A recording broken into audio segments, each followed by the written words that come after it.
আপনি যখন নিজের ঘরে নীরবে কান্না করেন তখন আল্লাহ ফেরেশতাদের উদ্দেশ্য করে তখন আল্লাহ বলেন, কোন জিনিস আমার এই বান্দার চোখে পানি আনলো?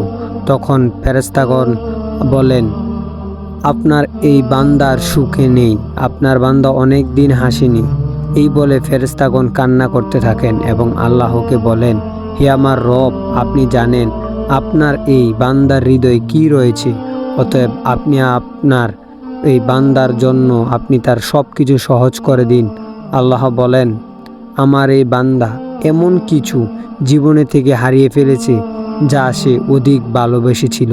অতএব আল্লাহ বলেন, আমি শপথ করছি আমার বান্দা যা তার জীবন থেকে হারিয়েছে এর চেয়ে উত্তম জিনিস তাকে এনে দিব, যা দেখে দুনিয়া ও আখিরাতে সবাই বিস্মিত হবে।